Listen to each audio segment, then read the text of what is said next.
Well, good morning and happy Friday to you. Welcome to day 15 of the Bible Memory Challenge. Today we'll be looking at Philippians chapter 1, verse 15. And if you have stuck with us this far, I want you to know that we are, after today, halfway through the first chapter. I don't know if that sounds good or whether you're like, oh, that's all as far as we've gotten. Hopefully you're encouraged because that's quite a bit of progress.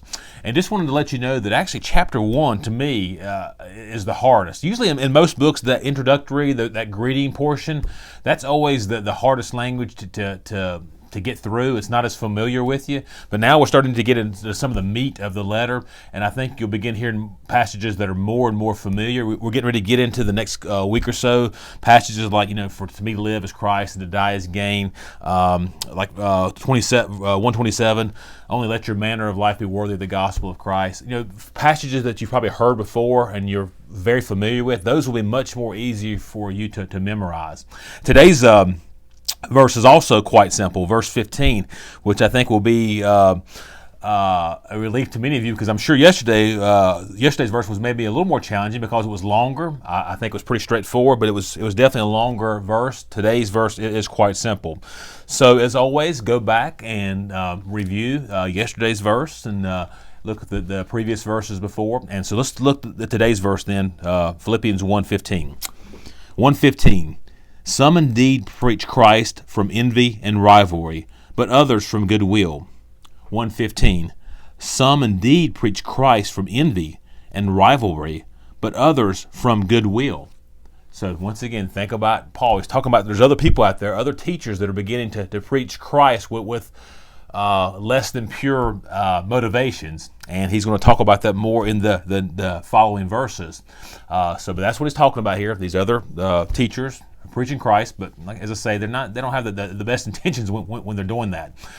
They have other ambitions. So think about that. Read it over and over 10 times slowly, and once you feel like you've got it, cover it up and see if you can say it from memory. Even though this is a short verse, sometimes these little verses, the words that will give me trouble are when you have like two or three words, two or three adjectives strung together. Like here it says, some indeed preach Christ from envy and rivalry.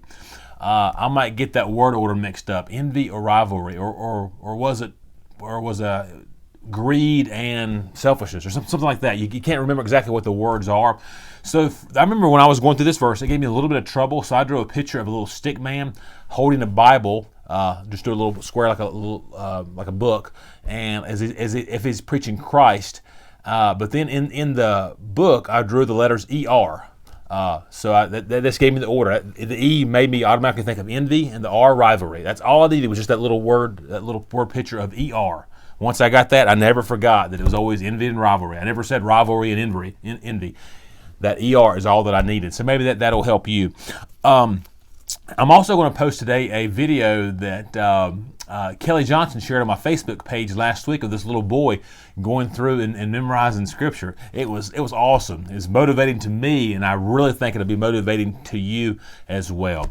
But you guys are doing great. It's Friday. Enjoy the rest of your weekend. Let that brain relax. Let that brain refresh a little bit. If you want to take a little peek over the weekend and kind of refresh and review, that's always a very good thing. But this is a good time to catch up. You guys, as I keep saying, you're doing great, and hang in there. Have a wonderful weekend. God bless you, and we will see you on Monday.